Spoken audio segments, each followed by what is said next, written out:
ओम अतुलित बलधामं हेमशैलापदेहं धनुजवन कृशानं ज्ञानिनाम् अग्रगण्यं सकलगुणनिधानं वानराणां धीशं रघुपति प्रिय भक्तं वातजातं नमामि। कन्या राशि वालों के लिए 4 फरवरी का दिन ग्रहों का खेल क्या होने जा रहा है जान लीजिए। बुधवार का दिन, तृतीया तिथि, और कन्या राशि वालों की राशि के दृष्टिकोण से ग्रहों का जो योग बन रहा है वो आपको अच्छे समझते हुए कार्य करने का प्रयास करना चाहिए। आपकी राशि के दृष्टिकोण से ग्रहों का योग थोड़ा सा खर्चीला दिखाई देता है। अननेसेसरी के खर्चे जिम्मे पड़ते दिखाई दे रहे हैं। बेकार के कामों में अननेसेसरी 2-3 दिनों से ग्रहों का योग ऐसा बना हुआ है कि जो ना चाहते हुए भी वो भार आपके ऊपर अननेसेसरी पड़ता दिखाई दे रहा है। तो उनसे बचते हुए अननेसेसरी को जो लीकेज हो रही हैं आपके घर परिवार में उसको बंद करने का प्रयास करें, वो बहुत ज़रूरी है। इस दिन हर्षल भी मार्गी होने जा रहे हैं और विश्व में को हिलाने का योग बना सकते हैं। ऐसे में ग्रहों के योगायोग को समझें। भद्रा है, नए कार्यों को हाथ डालने की ज़रूरत नहीं है, बेहद खर्चीले साबित हो सकते हैं। ये हर्षल का ये परिवर्तन जो है विश्व को कहीं ना कहीं रक्त रंजित करता दिखाई दे रहा है। इस कहीं ना कहीं छत्र को हिलाता दिखाई दे रहा है। ये आने वाले कुछ समय में इस फागुन के महीने में 5 मंगलवार का योग और साथ साथ हर्षल का ये परिवर्तन ग्रहों के दृष्टिकोण से विश्व में कई जो देश हैं आपस में लड़ते हुए दिखाई देंगे। ऐसे में जो विश्व में भयावह स्वरूप है, आप अपने घर को शांत रखते हुए कार्य करने का प्रयास आपको करना चाहिए। शनि को मनाओ, सदा सुख पाओ। आपकी राशि के दृष्टिकोण से भगवान शनि को ठीक करने के लिए थोड़ा सा सिंदूर लेकर हनुमान गणेश जी को अर्पित करने का प्रयास करें। बुधवार का दिवस है, गणेश जी की कृपा से रिद्धि सिद्धि प्राप्ति के योग बनेंगे। 5 तारीख का दिन बृहस्पतिवार का दिन है, चतुर्थी तिथि विद्यमान है और कन्या राशि वालों के लिए ग्रहों की गणना जो बन रही है वो एक विशेष परिवर्तन लेके आ रही है। आपकी राशि में ही चंद्रमा जो पदार्पण करने जा रहे हैं और शुक्र का ये पदार्पण जो होने जा रहा है बदलने के योग बना रहा है। राशि सूर्य के से आगे निकलकर वो घर परिवर्तन करने का योग बना रहे हैं और आपके लिए विजय का योग एक बनाकर ग्रहों ने बहुत बढ़िया रास्ता आपके लिए दिया है। शुक्र का, चंद्रमा का ये परिवर्तन आपकी राशि के दृष्टिकोण से इस दिन से आपके लिए एक नया फील्ड खुलता दिखाई दे रहा है। शुक्र उदय है, चंद्रमा पूर्ण ताकत में है और आपकी राशि के दृष्टिकोण से आपका विजन, आपकी सोच बिल्कुल ठीक है। लेकिन प्रैक्टिकल वे से काम करने की ज़रूरत है। बहुत जल्दी चीज़ों को बदलने की ज़रूरत नहीं है। स्थिर भाव से काम यदि करोगे तो चीज़ें आपके बहुत फेवर में जाने के योग बना सकती हैं। बृहस्पति आप इन दिनों आपकी राशि के दृष्टिकोण से कई सफलताएं देने के योग बना रहा है। तो ऐसे में अपने विजन को ठीक करते हुए कार्य कर ले। हो सके तो बृहस्पति को थोड़ी ताकत देने का प्रयास करें, पीली चीज़ों का दान करने का प्रयास करें, हो सके तो गुरुजन की सेवा करने का प्रयास करें, वो आपके लिए बहुत अच्छा रहेगा। 6 तारीख शुक्रवार का अवसर है, पंचमी तिथि इस दिन विद्यमान है। सूर्य ने एक और चाल चली है। सूर्य महाराज जो है वो धनिष्ठा नक्षत्र के पर पदार्पण करते दिखाई दे रहे हैं और धनिष्ठा नक्षत्र में पदार्पण करने से सूर्य का बल बढ़ता दिखाई दे रहा है और वो आपकी महत्वाकांक्षा भी बढ़ाएगा। ऐसे में सूर्य का यह बल बढ़ने से, आपकी महत्वाकांक्षा को बढ़ने से कुछ नई चीज़ों को प्राप्त करने की इच्छाएं मन में उत्पन्न होती दिखाई देंगी। वो ऐसे में आपकी राशि के दृष्टिकोण से रात की नींद को ध्यान रखने का प्रयास करें। मन में बहुत ज़्यादा विचार ना लाएं। जितना मन में ज़्यादा विचार आएंगे वो कहीं ना कहीं आपको जीवन को अशांत करने का योग बना सकते हैं। तो अपनी सीमा को पहचानते हुए देखिए, शुक्र ने बहुत कुछ, हाँ, एक व्यक्ति जीवन में चाहे तो बहुत कुछ प्राप्त कर सकता है, लेकिन हमको एक परिसीमन करने का प्रयास करना चाहिए। उस परिसीमन से बाहर ना जाएं। बहुत ज़्यादा ऐसे वर्क लोड ना लें जो आपके बस में ही ना हो। तो इसको ध्यान रखते हुए कार्य करें। वैसे ग्रह योग ऐसे चल रहे हैं कि जिधर भी पैर बढ़ाओगे, हाँ, कदम बढ़ाओगे, उसमें कहीं ना कहीं विजय निश्चित दिखाई देती है। तो इस बात का ध्यान रखते हुए कार्य करना है कि सीमा कितनी होनी चाहिए, तो वो आपके लिए बहुत अच्छा रहेगा। तो ऐसे में अपने ग्रहों को ठीक करते हुए, चीज़ों को समझते हुए आपको जो कार्य करना चाहिए वो करें। गौ सेवा करें, आपके लिए बड़ा कल्याणकारी योग बनेगा। 7 तारीख का अवसर शनिवार का अवसर है और ऐसे में षष्ठी तिथि विद्यमान है। कन्या राशि वालों के लिए ग्रहों का योग परिवर्तन करते हुए एक धन योग बनाकर तैयार कर रहा है ग्रहों की अपॉर्चुनिटीज। बृहस्पति से दृष्ट होकर चंद्रमा आपकी राशि में जो बैठे हुए हैं उससे आपको शौर्य बल से, आपके सम्मान से, कहीं ना कहीं बड़े लोगों की सहायता से, आपके वर्चस्व से, आपके प्रभाव से आपको लाभ होने के योग बनते दिखाई दे रहे। सर्वार्थ सिद्ध योग भी विद्यमान है जो आपकी राशि के दृष्टिकोण से दिखा रहा है कि नए कार्य करने में विजय का योग, शंखनाद का योग आपकी राशि में बनता दिखाई दे रहा है। ऐसे में शनि महाराज को कंट्रोल बस करो आप। क्योंकि शनि की कल्याणी ढैया जो चल रही है वो कहीं ना कहीं बीच बीच में आपके लिए कुछ ना कुछ झटके देती रहेगी। और आने वाले करीब करीब 1.5 साल जो हैं वो कल्याणी ढैया का ही योग है। लोग समझते नहीं है कल्याणी ढैया को, कल्याणी ढैया को मान लेते हैं कल्याण करने वाले, लेकिन कल्याण तब करती है ढैया जब भगवान की संगति प्राप्त कर लो, शनि का उपाय करते रहो।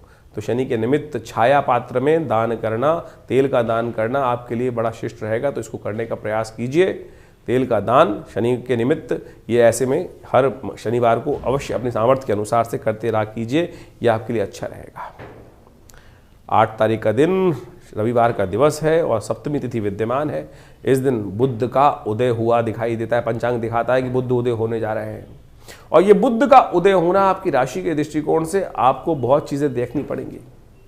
कोई लोग छोटी सी आपको हवा देंगे और आप अपना जो उदारता है कुछ ज़्यादा ही दिखा देंगे। जो नहीं भी बोल ली है वो चीज़ बोल देंगे। आपकी राशि के दृष्टिकोण से ऐसा योग बनता दिखाई दे रहा है। यदि आप अकेले चलें तो जंगल में मंगल कर सकते हैं। जहाँ लोगों का सहयोग लेंगे वो कहीं ना कहीं लोग आपको हवा देंगे और आप फैल जाएंगे। तो इसलिए ध्यान रखना है कि जो लोग आपके समक्ष चाणक्य नीति चल रहे होंगे, चाल चल रहे होंगे, उनको चाल को समझना है। बहुत जल्दी रोष में नहीं आना है। आपकी राशि के दृष्टिकोण से ऐसा योग बन रहा है, कोई आपको हल्का सा हवा देने का प्रयास करेगा, हल्का सा गुस्सा दिलाने का प्रयास करेगा और आप अपने बनी बनाई चीज़ को भी वहाँ समर्पित करके आ सकते हैं। तो ऐसा ध्यान रखते हुए कार्य करने की ज़रूरत है। ये ग्रहों का परिवर्तन आपके मनोमस्तिष्क पर जो प्रभाव पड़ता है वो दिखाता है, उसको बदलने का प्रयास करना है। फिटकरी का दान करना, फिटकरी को चलते पानी में प्रवाहित करना, ये एक श्रेष्ठ उपाय है। इसको आपको अवश्य करना चाहिए इस समय ग्रहों को ठीक करने के लिए। 9 तारीख का दिन सोमवार का अवसर है और इस दिन अष्टमी तिथि विद्यमान है और ग्रह नक्षत्रों के दृष्टिकोण से इस वक्त जो ग्रहों का योग बना हुआ है वो कहीं ना कहीं आपके लिए श्री का योग बनाकर तैयार कर रहा है, कीर्ति का योग बनाकर दे रहा है। ऐसे में जो समय आपके सामने आ रहा है, चीज़ें आपके समक्ष आ रही हैं, उनको ठीक करते हुए करें। बहुत ज़्यादा सरलता से चीज़ों को देखना, थोड़ी चाणक्य नीति की ज़रूरत होती है। बहुत ज़्यादा उदारता दिखाना कई बार नुकसानदायक हो सकता है। तो इसलिए चाणक्य नीति चाहिए। श्री उन्हीं को प्राप्त होती है कि जो विशेष तौर पर सही समय सही युक्त, जो चातुर्य का उपयोग करते हैं, मूर्खता का नहीं, चातुर्य का उपयोग करते हुए कार्य करना है। भगवान को भी वही भक्त अनन्य होते हैं जो चतुर होते हैं। चतुर का मतलब नेगेटिव नहीं होता, कुटिल नहीं होता। चातुर्य के इस्तेमाल करना है कि सही समय चालाकी से उपयोग करते हुए कार्य करना है। जो विशेष तौर पर इस प्रकार का है कि वाक पटुता से आपको लाभ प्राप्त होगा कि कौन सा समय किस शब्द का उच्चारण करना है, कब करना है, तो वो आपको लाभ दे सकती है। तो इस चीज़ को समझते हुए कार्य करना आपके लिए बहुत श्रेष्ठ रहेगा। माँ भगवती की कृपा चाहिए इस दिन। कहा जाता है भगवान राम ने भी इस जो कहा जाता है फागुन मास की अष्टमी के दिन एक व्रत किया था और उससे उनको भी उनके कार्यों में जो विलंब हो रहा था उसमें विजय प्राप्त हुई थी। ये वही दिवस है, जान लीजिए उसका रहस्य और करिए वो उपाय, कल्याण होगा। कन्या राशि वालों के लिए 10 फरवरी का दिन ग्रहों का योग कैसा बना रहा है जान लीजिए। इस दिन ग्रह थोड़े से आपके लिए विचित्र परिवर्तन का योग बना रहे हैं। सामर्थ्य करने में, पुरुषार्थ करने में कहीं ना कहीं मन थोड़ा घटता दिखाई दे रहा है। साहस की तरफ उद्धृत होंगे तो चीज़ें आपके नाम होंगी और सोचते सोचते ही चीज़ों में रहेंगे। यहाँ ग्रह नक्षत्रों के दृष्टिकोण से ऐसा दिखाई दे रहा है कि फालतू के कामों में ज़्यादा दिमाग देंगे, जिनमें आपको लाभ होने की स्थिति है उसमें दिमाग कम लगाते दिखाई दे रहे हैं। तो इसलिए अपने विजन को ठीक करने की ज़रूरत है। कन्या राशि बड़ी सहनशील राशि होती है और जैसा भी लोग चाहते हैं उनको उस तरह से मोड़ लेते हैं। तो आप अपनी सुनिश्चितता को दृढ़ करें कि नहीं हमको इसी रास्ते पर चलना है, तब आपको लाभ प्राप्ति के योग बन सकते हैं, चीज़ें आपके अनुसार हो सकती हैं। नहीं तो शैतान लोग जो है ना वो आपको कहीं ना कहीं अपने कामों में लगाए रखेंगे। थोड़ा मंगल को बल देने का प्रयास करो। इस वक्त आप थोड़े से ऐसे हो रखे हैं कि जो आपको जहाँ चाहे जैसा मर्जी मोड़ दे। मंगल को ताकत दीजिए। मंगलवार का दिवस है। मंगल इन दिनों अस्त चल रहे हैं, सूर्य के बिल्कुल सन्निकट चल रहे हैं। तो उनको यदि ताकत प्राप्त हो गई तो आपके लिए दिन अच्छे होने के योग बन सकते हैं, क्योंकि मंगल अभी 2 महीने कहीं ना कहीं अस्त अवस्था में रहने वाले हैं। शनि महाराज की ढैया चल रही है, तो ऐसे में सुंदरकांड का पाठ, हनुमान जी को चोला चढ़ाना आपके लिए कल्याणकारी रहेगा। तो ध्यान रखिएगा, ये मंगल जो है इन दिनों अस्त चल रहे हैं और ये मंगल का अस्त चलना विशेष तौर पर मान के चलें अभी करीब करीब 2 महीने ऐसी अवस्था में मंगल रहने वाले हैं। और मंगल को शक्ति चाहिए। सूर्य के सन्निकट बिल्कुल चलते हुए मंगल इस वक्त उच्च के होने के बावजूद भी वर्ष में 2 वर्षों में एक बार ही योग बनता है मंगल के उच्च होने का। और मंगल उच्च में आकर भी इस वक्त अस्त अवस्था में होने के कारण से जो है अमंगल को दूर नहीं कर पा रहे हैं। हनुमान जी की कृपा चाहिए, थोड़ी शक्ति चाहिए। आप अपनी शक्ति भूले बैठे हो इस वक्त। आपकी राशि में जिस प्रकार का योग बन रहा है उसको कैसे ठीक किया जाए। देखिए बड़ा सीधा साधा रास्ता है। हनुमान जी की प्रार्थना करें ना। तुलसी बाबा ने इतना सुंदर स्तोत्र आपके समक्ष उपस्थित कर दिया है जिसको कहा जाता है सुंदरकांड, उसका पाठ करें। समय कम लगता है तो हनुमान चालीसा का पाठ कर लीजिए। देखिएगा ये हर मंगल के मंगल यदि सुंदरकांड का आप पाठ करें या करवाएं अपने नाम से तो हनुमान जी की कृपा से बहुत सारे कष्ट जो है वो कैसे आपके दूर हो जाते हैं। ये हमने देखा है बहुत सारे लोग। और हमारे पास ऐसे लोग हैं, बहुत सारे लोग हैं जो हर मंगलवार को कहते हैं कि हमारे नाम से तो अवश्य कुछ ना कुछ भगवान का भजन हो जाए तो समस्त रूप से कष्ट दूर होने के योग बनाएंगे। तो उसी श्रृंखला में आज शाम मंगलवार की शाम को विवेकानंद योगाश्रम में सुंदर रूप से सुंदरकांड का पाठ रहेगा, हनुमान जी का यज्ञ रहेगा, सुंदर सवामणि का भोग रहेगा। तो आप सब सादर आमंत्रित हैं। स्वयं भी आ सकते हैं और बहुत दूर बैठे हैं तो हमारे साथ लाइव हमारे चैनल पर जुड़कर समस्त कार्यक्रम के साथ जुड़ सकते हैं। अपने नाम से उस यज्ञ में आहुतियाँ देना चाहें तो उसके लिए व्यवस्था है और संपर्क सूत्र आपके समक्ष हैं, उनसे जुड़ सकते हैं हमारे साथ। ग्रहों का योगायोग आपने अभी समझा कि दिन पर दिन आपके ग्रहों के अनुसार से योगायोग क्या कुछ परिवर्तन आपके जीवन में कर रहे हैं। शुक्र बदल के योग बना रहे हैं, बुध राशि परिवर्तन का योग बना रहे हैं, उदय होने जा रहे हैं दोनों ग्रह। दोनों ग्रहों का उदय होने का जो प्रभाव है बहुत ही शुभ है। कई प्रकार के परिवर्तन, नए योग आपकी राशि के दृष्टिकोण से बनते आपने देखे। लेकिन इसके साथ साथ इस फागुन मास का यदि प्रभाव देखें, एक तो सूर्य बहुत जल्दी परिवर्तन करेंगे राशि, लेकिन इसके साथ साथ जो आपकी राशि, आपका योगायोग जो बन रहे हैं विश्व के दृष्टिकोण से भी वो समझने की आवश्यकता है। 5 मंगलवार का योग पड़ रहा है इस फागुन के महीने में और साथ साथ 5 सोमवार का योग भी पड़ रहा है। एक वृश्चिकारक है, शुभ योग बनाता है, और एक कहीं ना कहीं रक्त रंजित राजनीति का भी एक योग बनाता है। रक्तेन पूरिता मही शास्त्र कहता है, और छात्रभंग, जो छत्रभंग होने का कहीं ना कहीं योग भी बनता है। तो ये छत्रभंग का योग कहीं ना कहीं दिखाई देता है कि विश्व में जिस प्रकार के जो योग बन रहे हैं, साथ में युद्ध की स्थिति चल रही है, वो कहीं ना कहीं बहुत सारे जो देश हैं उनमें कहीं ना कहीं, जिस प्रकार से अमेरिका अपना भयावह रूप दिखा रहा है इस वक्त, विश्व की महाशक्तियां जो हैं वो कहीं ना कहीं रक्त की पूर्ति करते दिखाई दे रहे हैं और रक्त में एक ऐसी रक्त रंजित राजनीति करते दिखाई दे रहे हैं विश्व के अंदर। वो इन समस्त योगों के साथ साथ कहीं ना कहीं द्वेषपूर्ण राजनीति का प्रभाव दिखाते हैं। ये मंगल जो 5 इस महीने में पड़ रहे हैं वो कहीं ना कहीं कई देशों में छत्रभंग होने का योग भी बनेगा साथ साथ। लेकिन इस 5 मंगल के साथ साथ कहीं ना कहीं भूकंप आने का योग भी विशेष तौर पर दिखाई देता है। प्राकृतिक आपदाओं का कहीं ना कहीं योग बनता दिखाई दे रहा है। इसके साथ साथ जो शुक्र बुध का उदय हो रहा है वो वृष्टिकारक कहीं ना कहीं सौम्यता का वरदान भी उत्पन्न करने के योग बनाएगा। तो इन ग्रहों का प्रभाव तो है ही, लेकिन आने वाले समय में कई शुभ योग परिवर्तन की तरफ जो उद्धृत हो रहे हैं वो हमको समझना चाहिए। देखिए आपके ग्रह प्रभाव के अनुसार से देखिए सूर्य जब निकलता है तो सब पर ही अपना प्रभाव डालता है। लेकिन सोचें कि वो सूर्य जब निकल रहे हैं, कईयों को सुख दे रहे हैं और कईयों को वो दुख भी दे देते हैं। वृष्टि होती है, बारिश होती है, कहीं ना कहीं बहुत बढ़िया, कईयों के लिए लाभ का योग बनता है और कहीं ना कहीं किसी के लिए कष्टकारी योग भी बनता है। ये सारा हमारा भाग्य का खेल है, हमारे कर्मों का खेल है।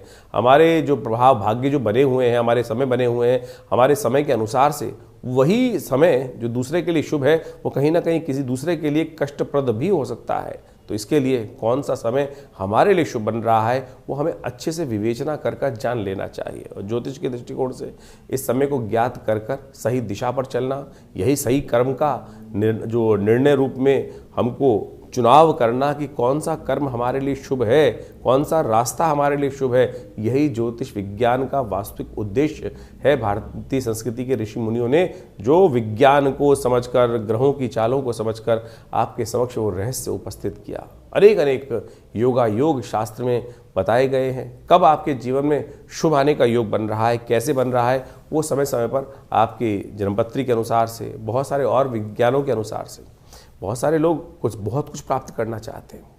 और सही दिशा यदि मिल जाए, सही समय पर हम काम कर लें तो असंभव को भी संभव बनाने का शुभ मार्ग हमारे जीवन में अद्भुत रूप से प्राप्त हो जाता है। इसलिए इन ज्योतिष विज्ञानों के माध्यम से, जो ग्रहों की गणनाओं के माध्यम से जो कुछ आपको आपकी राशि के अनुसार से बताया गया है वो तो एक केवल बहुत छोटा सा बिंदु मात्र है। ज्योतिष बहुत ही ऐसा सूक्ष्म विषय है। आप समझें कि ज्योतिष के अंदर यदि किसी व्यक्ति को जानना हो कि बहुत सारे लोग अनेक प्रकार से अपने जीवन में आजीविका कमाते हैं, शुभ से कमाओगे या अशुभ से कमाओगे, कौन सा रास्ता किसके लिए शुभ है। कई बार क्या होता है कि हम बहुत अच्छे अच्छे कार्य कर रहे होते हैं लेकिन हमको लाभ ही नहीं हो रहा होता है, और लेकिन यदि हमने एक मार्ग पकड़ा तो तो आपकी जन्मपत्री के अनुसार से आपके जीवन में कौन सा मार्ग आपके लिए शुभ है। शास्त्र में कहा गया है यदि आपकी जन्मपत्री में से लग्न का पद निकाला जाए और उस पद से 11वें भाव में यदि शुभ ग्रह बैठा है, लग्न पद का यदि जो योग है उसके 11वें भाव में यदि शुभ ग्रह बैठा है, केवल जन्मपत्री नहीं, जन्मपत्री का लग्न पद निकालना चाहिए पहले, और लग्न पद से 11वें भाव में यदि शुभ ग्रह बैठा है तो आपकी आजीविका शुभ मार्ग से आएगी, आपको गलत मार्ग करने की ज़रूरत ही नहीं है। और किसी का वहाँ अशुभ ग्रह बैठा हुआ है तो समझ लीजिए उसकी आजीविका शुभ मार्ग से आनी ही नहीं है, उसको कहीं ना कहीं कुछ ना कुछ उस ग्रह की प्रवृत्ति के अनुसार से ही कार्य करना पड़ेगा। तो ये सब ऐसे नहीं है कि मतलब एक ही सिद्धांत, हर कोई भी ऐसी सोचे कि मैं भी दुनिया नौकरी कर रही है, नौकरी में कमा रही है तो मेरे लिए वही नौकरी के मार्ग से ही रास्ता बनेगा। बहुत सारे लोग नौकरी के मार्ग में सफल होते हैं, बहुत सारे लोग नौकरी के मार्ग में असफल भी होते हैं, बहुत सारे व्यवसाय के मार्ग में शुभ होते हैं। इस संसार में इतने सारे जो क्षेत्र है, कोई मिट्टी बेच रहा है, कोई हवा बेच रहा है, कोई तेल बेच रहा है, कोई और लकड़ी बेच रहा है, कोई कुछ और कर रहा है, विभिन्न मार्गों में हर कोई उसी तरफ भागना शुरू कर दे तो हर एक के लिए वो मार्ग शुभ नहीं होता। आपके लिए कौन सा मार्ग शुभ है, ये ज्योतिष विज्ञान के अनुसार से बाल्यकाल में ही माँ बाप माता पिता बहुत प्राचीन काल में समझ लेते थे। जैसे आप सोचो बड़ी बड़ी कथाएं विद्यमान हैं कि किस प्रकार से और कैसे आपके जीवन में विजय के योग बनने हैं, वो सब ऋषि महर्षियों ने पहले ही बहुत सारे लोगों को बताया और उस मार्ग पर चलकर समस्याओं का निदान भी हुआ और साथ में जीवन का लक्ष्य बहुत आसानी से प्राप्त हो गया। नहीं तो भटकते रहो इधर उधर ऐसे वैसे और फिर जीवन में कहाँ रास्ता बनना था और कहाँ हम पहुँच गए। बाद में पता चलता है कि उस मार्ग से चल लेते तो ठीक बहुत जल्दी पहुँच जाते। तो इस विज्ञान को सही रूप से समझकर आप अपने जीवन में लाभ के रास्ते और संशय को हटाने का प्रयास करें। बहुत सारे विचित्र कुतर्की लोग होते हैं जो समय समय पर कुछ न कुछ व्यंग्यात्मक तौर पे कुछ न कुछ भाव उपस्थित करते रहते हैं। इन व्यंग्य के चक्कर में ना फंसें, आप शास्त्र की निर्णायक विधि के अनुसार से समझकर उन चीज़ों पे अपने लाभ को लेने का प्रयास करें, तब बुद्धिमानी होती है तो आपके लिए कल्याण का मार्ग होगा। और हम लगातार आपके साथ अपने चैनल के माध्यम से जुड़े ही रहते हैं, और जो कोई प्रत्यक्ष रूप से आश्रम पे आने चाहते हैं तो बहुत सारे समय समय पर जो यज्ञ इत्यादि होते ही रहते हैं। नित्यवती आश्रम पे करीब करीब 8 घंटे का यज्ञ रहता है और रविवार को एक जो सब साधारण के लिए कार्यक्रम रहता है सुबह 8:30 बजे से लेकर करीब करीब 10 बजे 11 बजे तक। तो उसमें तो कोई भी सादर आमंत्रित है, सब लोग उसमें आया करें, यज्ञ में बैठे। माँ भगवती का सुंदर शिव विग्रह जो 500 साल पुराना है और पाकिस्तान क्षेत्र से आश्रम पर 1947 में आया, उनका दर्शन करें। माँ भगवती की कृपा से अभी सुंदर रूप से शिवरात्रि का महापर्व आने वाला है और ये शिवरात्रि का महापर्व बहुत विशेष रूप से भगवान शंकर की प्रसन्नता के लिए रुद्राभिषेक अपनी अपनी मनोकामना के अनुसार से दूध से, दही से, घी से, सब गन्ने के रस से, इच्छू रस से, गंध के द्वारा सब व्यवस्थाएं आश्रम पे की जाएंगी। आप आइए, उसमें बैठिए। आने वाली जो 15 फरवरी है उसमें ये बड़ा उत्सव रहेगा। अपना स्थान आरक्षित कर आप उस यज्ञ में पधार सकते हैं। भगवती की कृपा से आपकी मनोकामना सिद्धि के योग बहुत अद्भुत रूप से बनेंगे।